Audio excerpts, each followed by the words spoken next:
I'm Anthony. I've got Ken here with me. How's it going? From Cappy Games. We're going to show off some Super Time Force, which I'm very, very excited to do. Me too. Let's jump into it. Cool. All right. So for people who are maybe unfamiliar, tell us a little bit about Super Time Force. So Super Time Force, as you can tell, it's a sort of retro-inspired 2D run-and-gun shooter. It's a big departure for an indie game. Yeah, exactly. You know, we try to have pixels and stuff. Yeah. But it has a sort of a time-traveling twist. So the mechanic is that at any moment you can rewind or fast-forward time so that you can sort of see the future or even change the past. Okay. And every time you do that, you also add a new iteration of yourself to the timeline.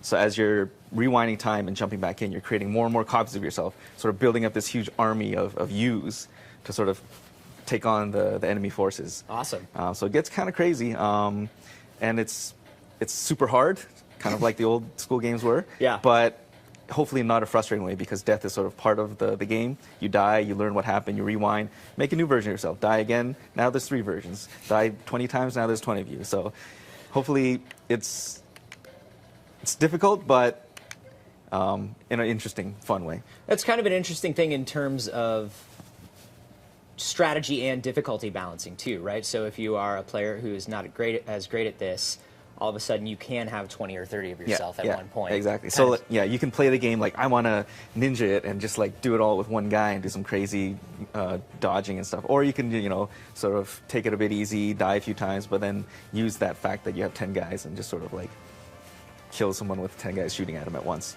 And I would imagine that also there is some strategic stuff in there too, where you have built certain areas where you're going to need a ton of guys. Yeah, so there's going to be a lot of playable characters. I think in the final game there's 16 different unlockable characters. Each of them have their own sort of attacks and abilities. So is the end of that? I'm sorry. Is the end of that equation time travel equals don't? Yeah. Okay. So you know, we made sure the science was really accurate here. Yeah. So anyway, like I guess I'll explain the story a bit. So it's about this guy. His name is Dr. Rapitsky. He invents time travel, and as soon as he does that, the whole world kind of, you know, goes to crap, and he realizes that somehow this affected, or it somehow caused some kind of apocalypse.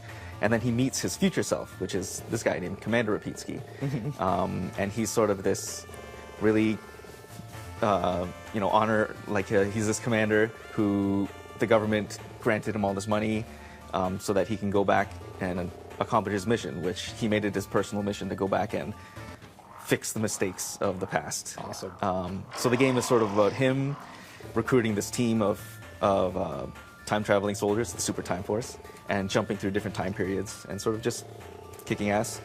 Awesome. And as you do that, you discover, you know, there's this nemesis who's following you around. And you also realize that what you're doing is probably not the most responsible thing in the world. I like that just as I was thinking, just as I was wondering what happened to his other eye, his past self actually asked the same thing. Yeah. So here we're introducing the 3 main characters. You have Jean Rambois, he's sort of the machine gun guy with a spread shot. You have Amy, who's the sniper who has lasers that can shoot through walls. And then you have Shieldy Blockerson, aptly named. So he's sort of the defensive character, which you can do really interesting things by reflecting bullets and creating force fields. So, you know, that's an example of 3 different abilities that you can sort of figure out how to get them all to work together to tackle weird situations. Excellent. And so, wow. So I'm thinking about dealing with not just 3 different characters like we have here now, but I'm thinking about dealing with 16 different ones and multiple copies of each. Yeah. That sounds pretty crazy to balance. Yeah, so it gets pretty crazy, but like, so as you play, like you don't start off with everybody, you start off with the 3, but as you play, you sort of unlock characters, and you can unlock them by just finding them in a world, and you save their lives, and they join you, or, you know, you finish certain worlds, and you unlock certain characters. So you'll sort of learn each character one at a time. So we opened up a whole bunch of characters for you right off the bat. So I'll start off with Jean Rambois. So you can charge up your weapon and do your secondary. You can blow away enemies, and it's awesome. But then the moment you die, you can sort of stop time and then sort of like figure out, okay, what can I do? I know there's an enemy there now. So let's get Amy to run ahead and kill him. Bam. So now he didn't die. So what happens? It forms sort of a time paradox. Right. So you saved his life. So now you can actually grab him. He becomes a power-up. So now you're more powerful, and you have the combined abilities of both. So not only... Oh, okay, I just lost him because I got hit. But not only do you have all these different unlockable characters, you can sort of combine them as well. That's interesting. So everybody you save kind of becomes like a Gunstar Heroes, like mashing of the different guns together. So, there's all these different things that you have to think about. So here's an example. There's this guy over there. His name is Jeff Leopard, and then he's going to get blown away by this robot. And, maybe it would be a good idea to save him. So let's rewind time. How can we save this guy? Well, let's just destroy this wall even faster. And then destroy him, hopefully fast enough. Oh, we weren't fast enough. So 2 guys wasn't fast enough. Maybe 3 guys will be fast enough.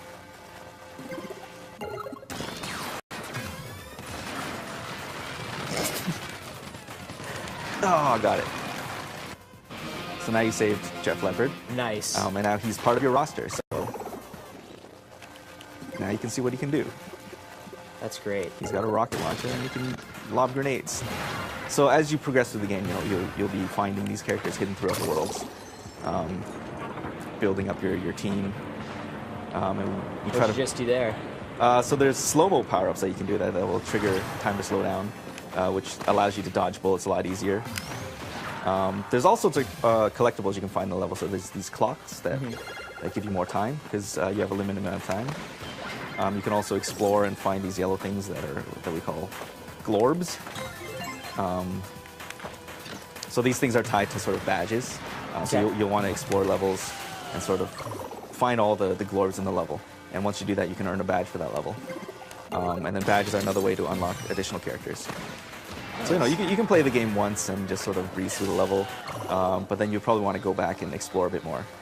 And as you unlock characters, some of them have abilities to navigate to certain areas that others can't. Gotcha. So you'll probably be wanting to revisit. And I'm dying a lot because I'm trying to talk and play Super Time Force at the same time, which is very difficult to do. So you gave a talk this week at GDC.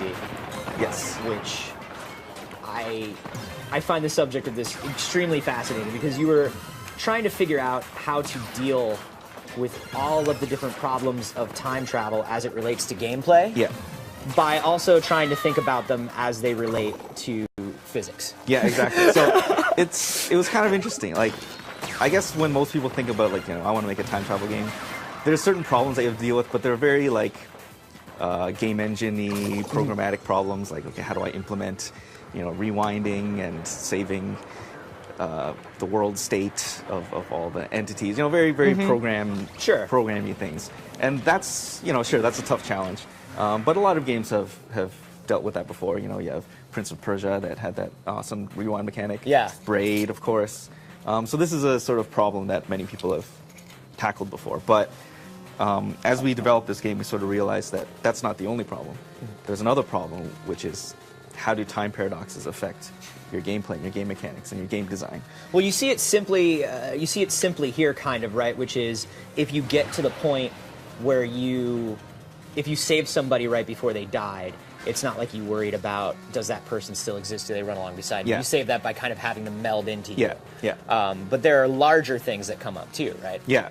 So I guess you can think about it in terms of when you alter the past. Obviously, things in the future are going to change, sort of the butterfly effect. That's something that I talked about. Right.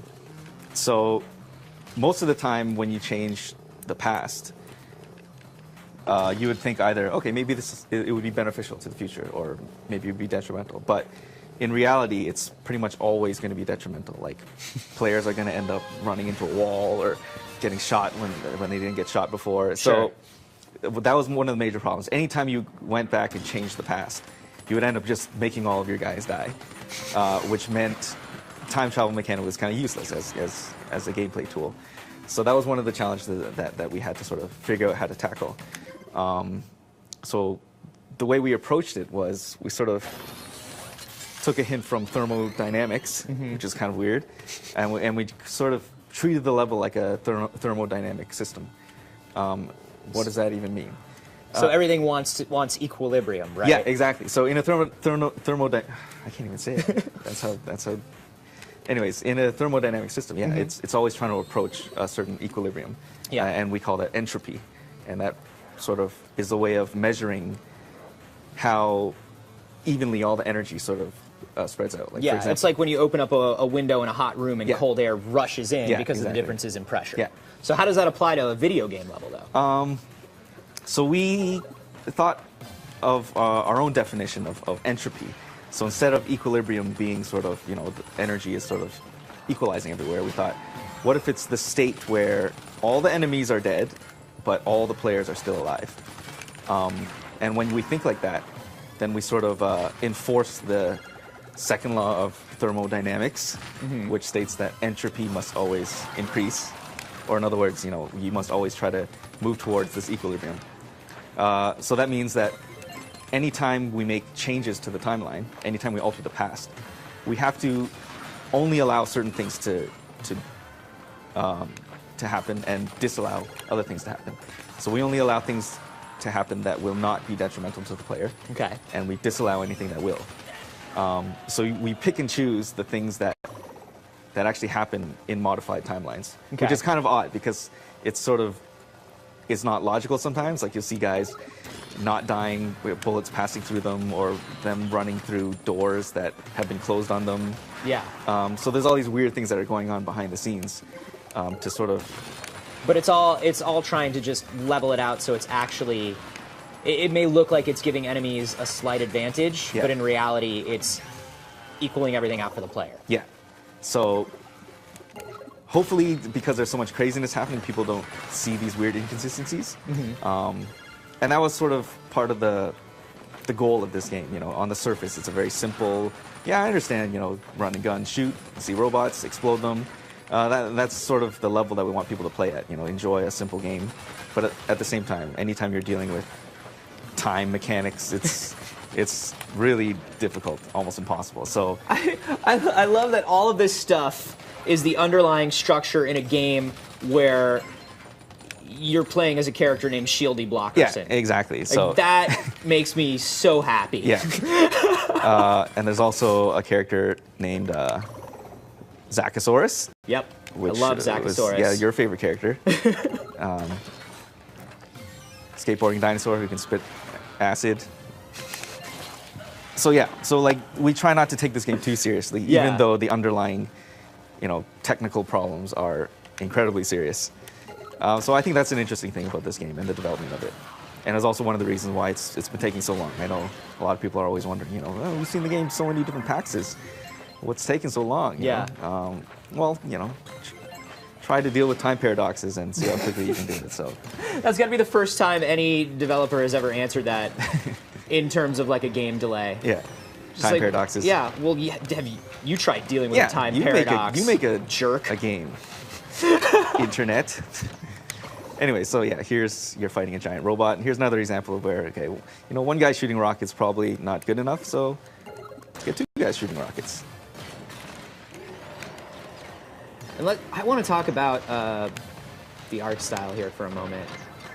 That robot is crazy beautiful looking. Yeah. I mean, the whole world is, but tell me about the art style and the direction here. Well, I guess I should tell you about the artist. So most of the game most of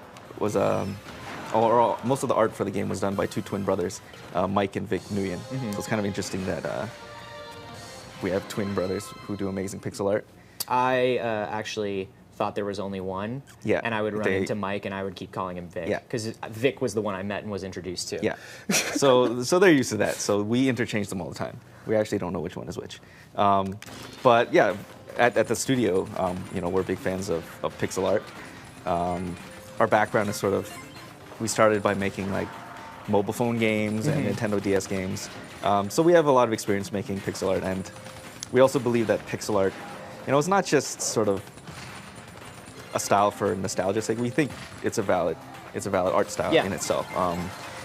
We also worked with Super Brothers on Super Brothers Sword and Sorcery. Right. And that was another sort of example of, you can take pixel art to a different level and do things that people haven't seen before, but they still appreciate it as something, beautiful and new, and not just this looks like Atari and whatever. Sure. Well, so I think there's a tendency for people because, especially with indie games, when budgets are so tight, usually the first thing that gets thrown away is the budget for an outside artist, right? Yeah. So I think there's a tendency for a lot of people to think of pixel art as programmer art and placeholder art. Yeah. But you guys do a really wonderful job of working with people who are able to make their own style come through. Yeah. Yeah, I definitely don't know if that's true, because I think doing pixel art is just as much work as doing hand-drawn art, because a lot of care has to be taken, has to go into every single pixel that you place. So I wouldn't say it's any less or more work than it would be for a traditional art style, but it's just something different, and I don't know. For some reason, a lot of indie developers really enjoy that. I guess because most of us grew up playing games of that sort of style. Sure. So we're influenced by those kinds of things. As we jump into the next bit here, let's get some of the nuts and bolts of this. We are playing. What system are we playing on right now? So right now we're playing on Xbox 360. Okay. But we will also be launching the game on Xbox One. Okay. So that's super exciting through the ID at Xbox program, an amazing program for indies. So right now we're sort of in the QA phase, and we're hoping to wrap up and get through certification to have the game out by May, June-ish, if all goes well. Wow. So, yeah, it's been a long road, but we're super excited. I don't know how much you feel comfortable talking about this or you want to talk about this, but you guys have been working on it for a while, and for a while, every time I talked to you, you had like crazier and crazier, like things were definitely being thrown at the wall, right? Yeah. To see what stuck. Yeah. And at one point you were telling me about like you were toying around with having like 100 characters in the game or something like that. Yeah. What sort of stuff did you pick and choose to sort of make the game work correctly? Were there things that you tried that just didn't work, and things that you thought weren't going to work that just wound up being perfect? Yeah, for sure. So part of the reasons why you've seen it in so many shows is because we really take the player feedback to heart. Like we're trying to create something that's sort of weird and hard to understand. I mean, this is a mechanic that not a lot of people are familiar with. So we really wanted to make sure that what people thought and what people thought the game should be, what made it more understandable to people. We made some significant changes in the game based on feedback. So one example is originally the game was just you die and it automatically rewinds you.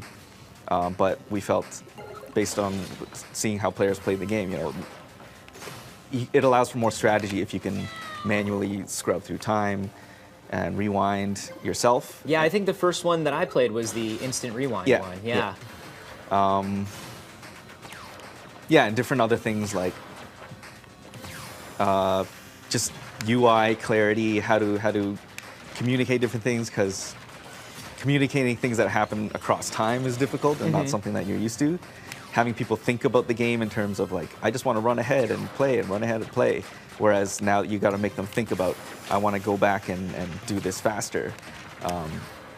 So yeah, like here's another good example. So this guy has 2 buttons that you have to hit. So you don't think linearly. You think, okay, I'll send one guy over there, hit that button, I'll hit this button. Now you've done it twice as fast. Awesome. Awesome. So yeah, so we've definitely thrown out a ton of ideas. Yeah, as you said, like we were ambitious and we're like, yeah, let's have 100 different characters. But it really came down to how do we differentiate the characters. There was also some characters that were probably too offensive. I mean, some of them were kind of drawing the line.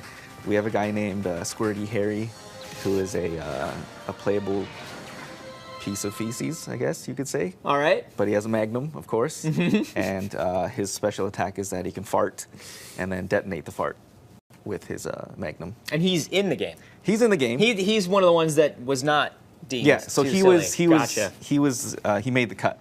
And it was kind of funny because we got emails from Microsoft who is helping us with QA and ratings and stuff like that. And part of the the form that they had to fill out was all the things that we had in the game. So I think poo coils was something that was on an official form that somebody at Microsoft had to actually write. So yeah, we're happy about that. Nice. Another thing is talking about the rewinds. I don't know if this is still the truth, but I remember initially when I played that you had a limited number of rewinds. Yeah. Is that still true? Yeah, so that's still the case. So you can rewind 30 times. Okay. We took the number 30 because... Contra? Yeah, exactly. Yeah. You know, Contra is pretty much impossible with the 3 lives you're given. I don't know what humans can possibly do that. So, you know, we just decide, you know, this is a very Contra-inspired game, 30 lives. I guess another reason is because if we let the player do this hundreds or thousands of times, you would probably break your Xbox 360. So we don't want that to happen. Nice. So here we're in the dino world. So Commander Rapitsky thought, hey, you know, dinosaurs are rad. It sucks that they were extinct, so let's go back and save them from extinction. So that he makes that this mission. And this is also where you rescue. It's a terrible mission. He is a terrible commander. Yeah. I also like talking about the butterfly effect again. I like that the pod immediately lands on 2 dinosaurs. Yeah, exactly. So again, you know, these guys aren't very responsible, and they're just doing things on a whim because they have money to do this. Do you have any idea on other than May June? Do you have any idea on pricing or anything like that yet? I think downloadable. Yeah, it's going to be Xbox Live Arcade. Digital. I think we're aiming for the $15 price point. Nice. But it's a fairly chunky game. As you can see, there was 6 worlds that you can select from, and then once you beat those, you unlock the final world. Each world has a handful of levels and boss battles and mini boss battles, plus all the characters you unlock. We also have a lot of hidden features, which we don't want to really give away yet. Okay. But let's just say we're a big fan of speedrunners. I was just about to ask. You know, amazing games done quick. You know, one of our favorite things to watch anytime that happens. And it just feels like such a perfect vehicle for speedrunning too, Yeah. right? Because like you said, there's got to be a balance to every level about what number of characters is the best, what number of characters is going to be the fastest. And what characters can do this weird thing to get through this one area that other characters can't do. So yeah, we have some hidden features in the game that sort of encourage and keep track of these speedrunning things. So yeah, I'm really excited to see what people do, how people break the game. You know, some developers... That's such a good attitude. Yeah. Well, yeah, I think it's a compliment. I mean, some developers might be offended, like, oh man, they're just breaking it, and you know, they're not playing it the way we want. But I think if a player is willing to take the time to sort of analyze all of your systems and really dig into it, I think that's a compliment. You know? For sure. I love watching Cosmo Wright. Yeah. And when he got the HD version of Wind Waker, he was like, well, let's go in and see what Nintendo ruined for me. Yeah. Let's see what they fixed. Yeah. And it was interesting, like all of the different things that he knew to try, or all the different things that he found to glitch his way through a game. Yeah, exactly. But again, you know, it just shows how much people care about the games that they play. So I think it's amazing. And I can't wait to get this into people's hands and see what kind of crazy stuff they end up finding. Boaz Lawrence asks, who's lead designer? So the team is me. I'm the lead programmer / designer. We have Dan Vader, who is the writer and lead level designer. We also have Chris Piotrowski, who's the creative director at Cappy. He also helps out with design as well. So, you know, it's anytime you're in a small team, you know, you kind of got to wear all the hats. Yeah. So, you know, I would say everybody on the team sort of contributed to the design, from the artists to the sound guy. There. Yeah. Well, what's your game? What's your plan here, Ken? My plan is to, I don't know. There we go. Okay. And an HDMI error. Yeah. So yeah. So the design sort of came from everybody, I guess. You know, so we're all fans of these types of games, so we all had different inspirations, games that we enjoyed playing. And a lot of the inspiration did come from those old games, like Contra, Metal Slug, Gunstar Heroes, as well as just 80s and 90s culture, which hopefully shines through. I mean, we don't have skateboarding dinosaurs these days anymore, which is a shame. Thanks, Obama. Yeah, exactly. So yeah, I think it's cool that as a studio we're able to... This guy's got like a very... like you were talking about 80s and 90s cartoons. Yeah. He's got like a very Cadillacs and dinosaurs sort of look to him. Yeah, we really had to... Mike and Vic, the two artists, they're a bit younger, so they might not get some of these references. So we have a good time like sending them websites and videos of these kinds of things. It lets us look back and enjoy all these crazy things which we haven't seen for a while. Smack in the Face asks on YouTube, is the time mechanic for bosses? I mean, you showed some simple back and forth switching, like you said, to speed up beating a boss. Yeah. Are there areas of the game that just require a specific number of characters to get through, or did you try to stay away from that? Yeah, so that's a good question. That was sort of a design question that we had right off the bat. Like, do we require X number of things? But I think by doing that, you sort of discourage the ninja players from being able to like one-man an entire level. Yeah. So we want to maintain that ability that you can, if you're good enough, do it with one guy. But if you're struggling, then multiple guys will help you out. So yeah, no, there are no bosses that will force you to use more than one character to do more than one thing at the same time. But it'll help. And bosses are designed to be much easier once you have different people doing things at the same time. Tell me about that bro icon that's coming up right here. Where did that come from? That's the Arnold Schwarzenegger from Commando? Or was it from... Okay. Or was it from Predator? Predator. Yeah. Oh, I can't remember. Someone on the internet is going to get us. that. But yeah, you'll be able to find that GIF of him doing the handshake and the world exploding. So that's... but that's just an end of level thing? That was so that indicates the fact that you saved someone from dying. Gotcha. And it's sort of an icon that represents, this guy's a power-up, so you can pick me up and get my ability. Gotcha. And Master64 says, the speedrunning community thanks you. Awesome. We have enough logistics issues with different versions as it is. It's nice to know when developers aren't working against us. Yes. Nice. Well, sometimes when developers work against you, I think that makes it even funner because you're like, these guys don't want us to do this. So now, it sort of encourages you to try even more. Can you fix it faster than we can show the world it? Yeah, exactly. That sort of thing. Also, obviously we're playing with 30 different characters on screen at once. Is it going to be strictly single player? Is there a two-player co-op at all, or? It's when we originally had the idea for this game, we thought, okay, this would be a pretty cool game as like a couch co-op kind of game. But then as we sort of got deeper into the time mechanics and trying to flesh out all the cool things you could do with time, we realized I don't think it's possible to have two guys changing time at the same time. Oh yeah. So it's unfortunate because you would think that it would be pretty well suited for that. But I get annoyed enough when somebody accidentally jumps on my head in New Super Mario Brothers. Exactly. But imagine they rewind you and prevent you from spawning. Then that's totally another story or totally another level of trolling somebody. Oh my gosh, I love Atlantis' vacation destination in Florida. Yeah, exactly. So yeah, here's another example of Commander Rapisi wants to go back and prevent Atlantis from sinking. So he takes you to Atlantis, where you can sort of... Now you get to see what Atlantis really was about, which is sort of this... cheesy tourist town. Yeah, exactly. It's like a water park. I appreciate the Point Break reference there.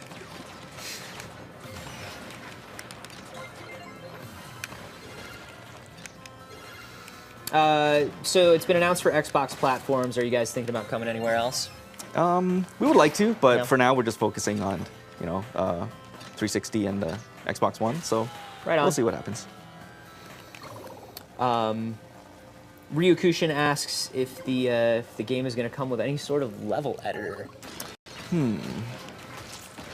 That's probably not for the 360 and Xbox One versions, but we're always open to see what the community really wants. I think it would be amazing. I know a lot of games have done really well opening up the level editor to people, and yeah, I think that's a great way to sort of extend the life of a game. Yeah, like the level editor, it's probably not your traditional level editor because you have to understand a lot of the problems with setting certain things up and the time problems that it can create. So there's a certain level of expertise you have to have in order to create certain levels. But again, I think this is the kind of stuff that a community would enjoy doing. So I think that would be a great idea, and hopefully we'll see what happens with a level editor. Is this, do we have some sort of a cave woman character going on here? Oh, right. So this is... Her name is Cleo. She's actually the daughter of Commander Rapitsky. Gotcha. And maybe we might get to that world where you rescue her. Definitely looks very post-apocalyptic. Yeah. So Commander Rapitsky goes ahead to the 1990s, which is about 10 years from the 1980s, and he realizes that the world is, gone to heck. That's also where you rescue another character named Melanie Gibson, who might be maximally mad.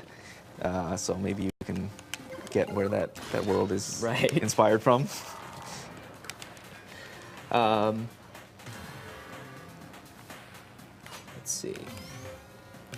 Any advice to one-man teams who are moderately good at art, programming, design, and music? Is there one that is better to specialize in?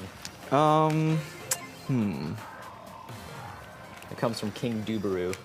That's a good question. I feel like you're going to say programming, because you're the programmer. Yeah, I'm a programmer, but I realized game design is just as hard as programming.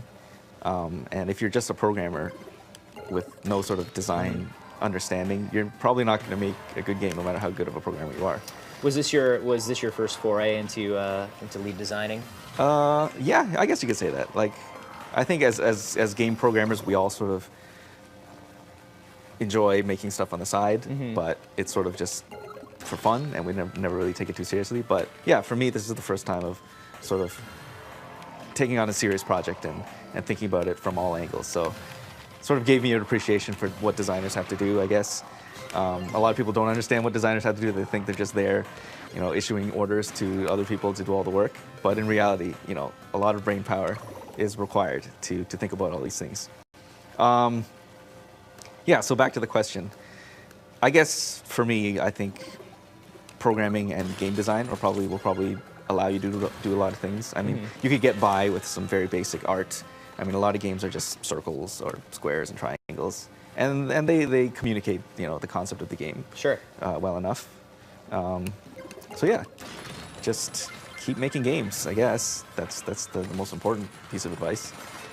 It'll take you a while to sort of find good ideas, and a lot of mediocre ideas will, you'll have to go through those first. Sure. I feel like that's anything. Yeah, exactly.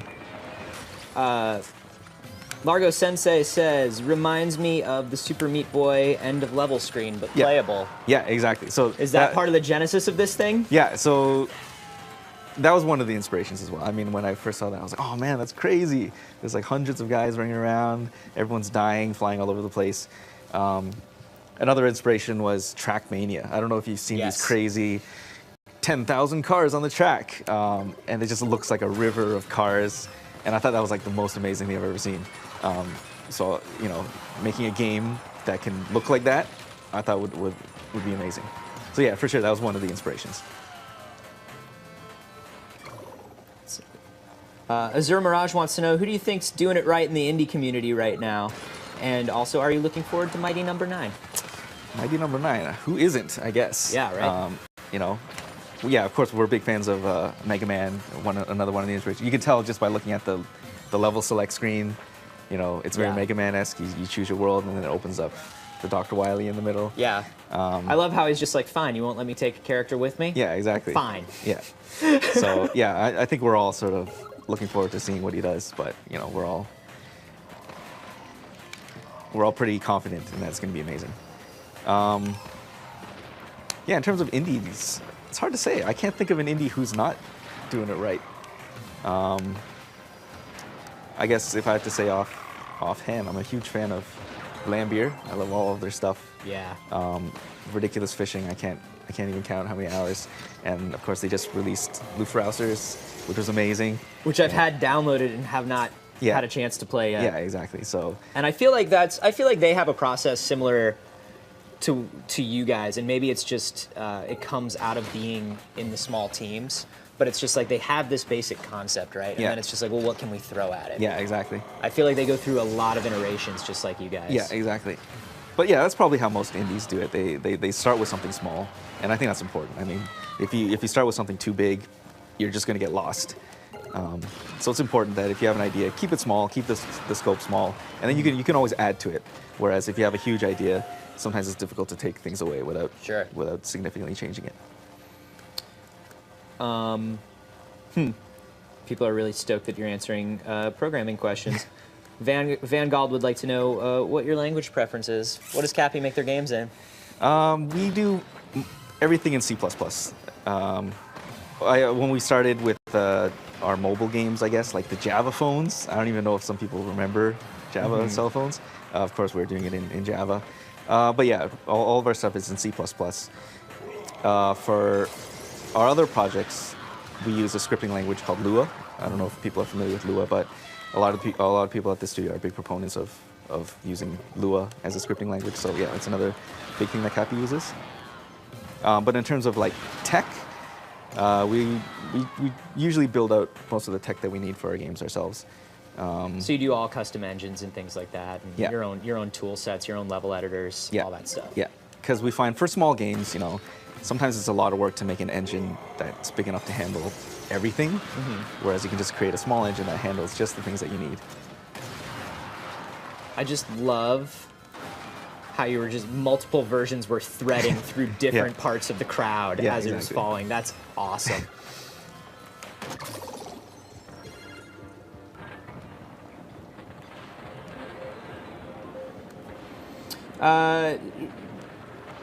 Speedtrone929 says, is this game going to have blast processing or mode 7? Which one did you guys decide to go with? Definitely mode 7. Yeah. I mean, blast processing, I don't know if the 360 can handle blast processing.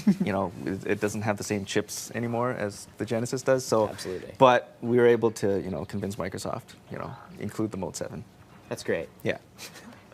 We'll take a look at one more area here real quick. Cool. If you have another 10 minutes to spend with us. No problem. Let's see. All right, let's go into 1990X. So this is where Commander Rapitsky has his child. Nice.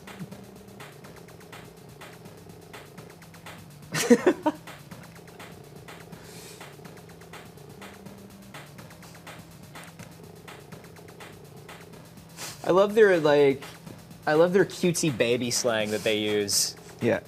It's phenomenal. The downy lows.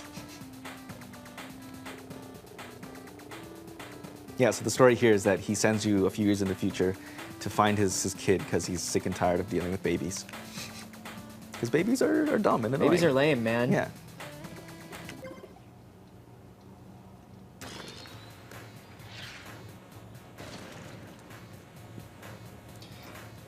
Nate Fantastic says, how does the scoring system work? So it's based on, well, we do have leaderboards. Okay. Leaderboards are based on the number of badges you found throughout the game. So you want to go back and replay levels, find all the badges. But it's also based on time, so how fast you've beaten the levels, how fast you've beaten the entire game. So again, that's sort of one of the things that encourages speedrunning. So, if you want to get up there on the leaderboards, you got to not only get 100% on all the levels, you got to do it the fastest. Gotcha. And then on top of that... Does it give more weight to one or the other on the leaderboards? So it starts off with badges. Whoever has more badges gets higher, but once there's a tie in the badges, it looks at your time. Gotcha. But once you beat the game, we do have a surprise super hardcore mode which gets unlocked, which I'm really excited to see how people handle that. So I'm not even going to go into that, but that's something else that people will discover, and I think people will eat that kind of stuff up. I feel like the thing for me is, and I've seen a couple comments from people who are watching where I can tell it's similar. When you're new to this game, when you haven't played it a lot, the rate at which you're dying is very stressful. Yeah. It looks wrong how much you're dying. Yeah, exactly. So that's sort of an issue that we found. Like the fact that people feel that death is sort of a failure is something that's sort of ingrained, and it's understandable. But we have some nice tutorials set up that sort of walk you through this process slowly.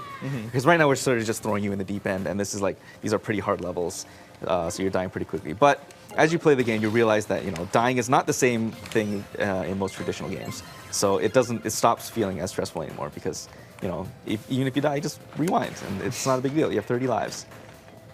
And is that timer? Somebody wants to know if you can't get through the level by the time that timer ends. Is that it for you? Is that the deal? So you have a certain amount of time to get through a level. But again, there's like clocks hidden throughout the level that you can find to extend your time. But the primary way that you get more time is just by like, here's a good example. So I realized that I went down there to grab this collectible, and that probably took me about 10 seconds. So if I rewind back, I can just not go down there because that guy's going to go down there for me, and now I've just saved 10 seconds. So these are sort of ways that we design the levels to sort of encourage utilizing this time and duplication mechanic. Yeah, and I would imagine also that you get to something like a boss or an area like this, since you're always rewinding to get more guys with you, that timer becomes less and less of an issue. Yeah, exactly. So you learn how to sort of optimize as your run, which is, it's also kind of interesting because it has a lot of parallels to tool-assisted speedrunning. If you're not familiar with it, it's where people just play the game in an emulator and they sort of replay certain sections over and over until they have the perfect run-through. Right. So it's kind of similar to how you play this game, which again is a sort of a nod to the speedrunning community. Black September asks, will it have D-pad movement support? He's on the D-pad yeah, right I'm on now. the D-pad. I'm an old school D-padder. I never really got too good with analog nubs. Especially on something like this. Yeah. There's nothing that drives me more nuts than when they do either just an HD upgrade or release a classic game on a console and it only uses the analog stick for movement. It drives me crazy. Yeah, there is something about the old school games, like the way the movement is designed. You know, it's really sort of meant for D-pads, the feedback of the clicks and all that stuff. So I'm glad that controllers still have D-pads because I would use them over analog sticks any day. But, you know, you can't play a FPS with a D-pad, unfortunately. Welcome to New Home Depot. Oh, right. I forgot about that. Oh, that was Mike, the artist. He just throws things in there without telling us. That's amazing. I love that. You know who else does that really well? And I think, are they around you too? Or no, they might be in Austin. Drinkbox? Drinkbox. Yes, they're also Toronto. Yeah, they are our neighbors. I knew they were either in Toronto or Austin, but they love doing the same thing Yeah, exactly. too. Guacamelee is filled with awesome references and jokes that you just...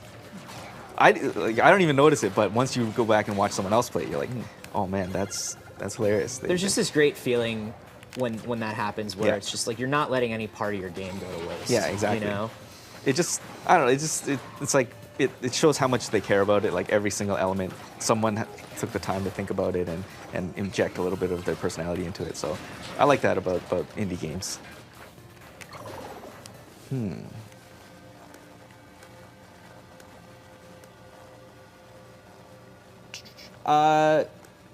Hey man, how much dubstep is in the game?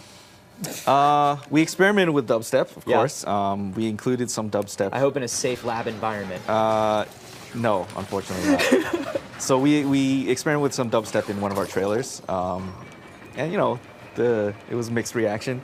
But for our game, we actually have some really amazing chiptunes by another friend of ours from Toronto. He's a chiptune artist named 6955. So he does amazing work. Oh yeah, he's great. He's been in the chiptune scene for a long time. So we're really excited to have the opportunity to, you know, have an original soundtrack, all done by him. So there's tons of original music in this game. So if anyone's a big fan of chiptune music, then they should enjoy the stuff that we have lined up in this game.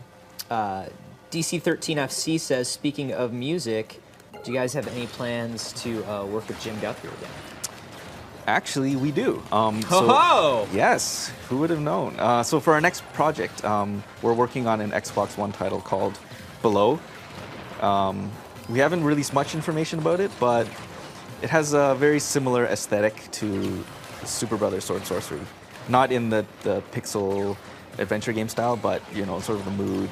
And because of that, we're also working with Jim Guthrie again to do all the music. And you know, we're super excited because you know, I've heard some of the stuff that they're doing, and man, it's amazing. So yeah, if you're a fan of Jim Guthrie, look out for Below. It should be up your alley.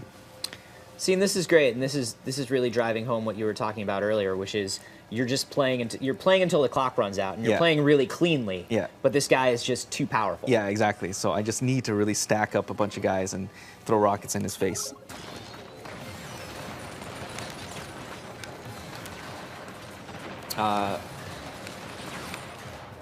Are there weapon upgrades of any kind in the game? No, we sort of treat weapons as the unlockable characters. Gotcha. So as you unlock characters, they each have their own primary attack, secondary attack, maybe slightly different movement abilities. And of course, when you power up, you can combine. So that's sort of a way to experiment with combining weapons together. I like this old wizard dude. Yeah, Merlin. Oh yeah, Merlin.